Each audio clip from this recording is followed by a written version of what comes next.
नमस्कार शेतकरी बांधवांनो, मी गणेश तायडे सह्याद्री ॲग्रो सर्व्हिसेस या यूट्यूब चॅनलमध्ये आपलं सहर्ष स्वागत करतो। शेतकरी बांधवांनो, चालू वर्षाला बरेचसे शेतकऱ्यांनी कलिंगड टरबूजची लागवड केलेली आहे, पण वातावरण हे बरंचसं खराब झाल्यामुळे शेतकऱ्यांना बरेचसे अडचणीवरती जे का सामोरं जावं लागत आहे। त्यामध्ये जर प्रामुख्याने जर विचार केला आपण तर कलिंगड पिकाची जी फळ सेटिंग आहे तर तिला जे का जास्तीत जास्त प्रॉब्लेम शेतकऱ्यांना येत आहे।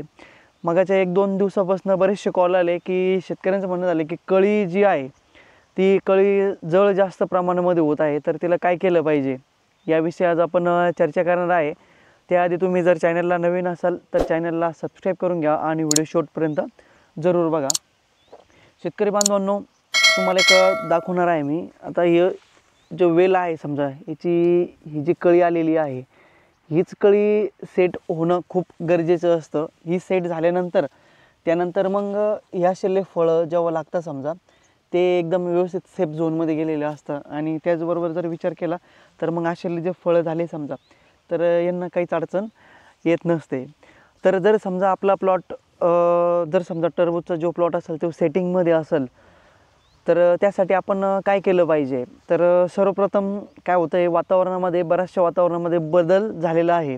बऱ्याच ठिकाणी पाऊसही पडला आहे, ढगाळ वातावरण आहे, वातावरणामध्ये बराचसा बदल झाला आहे। तर अशा वेळामध्ये जे आहे का कळीजळ हा प्रॉब्लेम जे आहे का सर्वात जास्त होत असतो।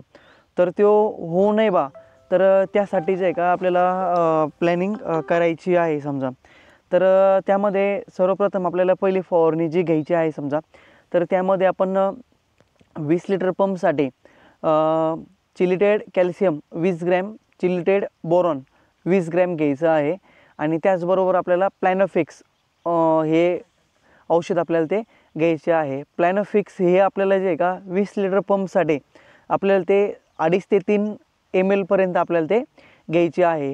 ही फवारणी आपण फवारणी केल्यानंतर जर समजा आपल्याला वाटतच असेल की वातावरणामध्ये जास्तच बदल झालेला आहे आणि कळी जळ होण्याचे चान्सेस जास्त आहे समजा, तर अशा वेळेला आपल्याला drip irrigation through calcium nitrate 1 एकरसाठी आपल्याला 5 किलो द्यायचे आहे। त्यामध्ये बोरॉन आपल्याला 1 किलो द्यायचे आहे आणि त्यामध्ये आपल्याला 100 ते 150 ml पर्यंत आपल्याला प्लॅनोफिक्स ड्रिपमधून आपल्याला ते द्यायचे आहे।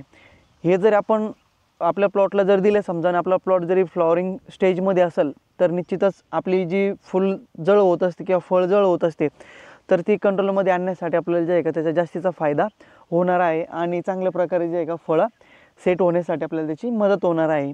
शेतकरी बांधवांनो, त्याचबरोबर ह्या बदलत्या वातावरणामध्ये आपल्या प्लॉटमध्ये आपल्याला नागअळी, पांढरी माशी आणि थ्रिप्स या तिन्ही रस शोषक किडे जे असतात समजा, तर त्यांचा जे आहे का प्रादुर्भाव आपल्याला दिसून येत असतो। जर अशा वेळेला जरी आपल्याला जर जाणवत असेल या गोष्टी, तर त्यामध्ये बायोलॉजिकलमध्ये कुठलेही सकिंग पेस्टसाठी जे काम करत असतं जसं बायो 303 जे आहे समजा बायो किलर आहे, तर ते आपण जर घेतलं समजा 20 लिटर पंपसाठी 25 ते 30 ml आणि त्यामध्ये जंप 2 ग्रॅमने पंपसाठी, तर निश्चितच आपल्या प्लॉटमध्ये जे रस शोषक किडे आलेले आहे समजा त्यांच्यावरती कंट्रोल मिळवण्यासाठी जे एक आपल्याला त्याचा फायदा होणार आहे आणि आपला प्लॉट चांगल्या प्रकारे डेव्हलप होण्यासाठी आपल्याला त्याची मदत होणार आहे। शेतकरी बांधवांनो, या व्हिडिओमध्ये आपण चर्चा केली की कलिंगड पिकाची जर कळी जळ होत असेल तर त्यासाठी काय केले पाहिजे, त्याचबरोबर बदलत्या वातावरणामध्ये जी रस शोषक किडी येत असते तर त्यासाठी कुठली फवारणी घेतली पाहिजे याविषयी आपण चर्चा केली। पुढील व्हिडिओमध्ये आपण वेगवेगळे व्हिडिओ बनवणार आहोत।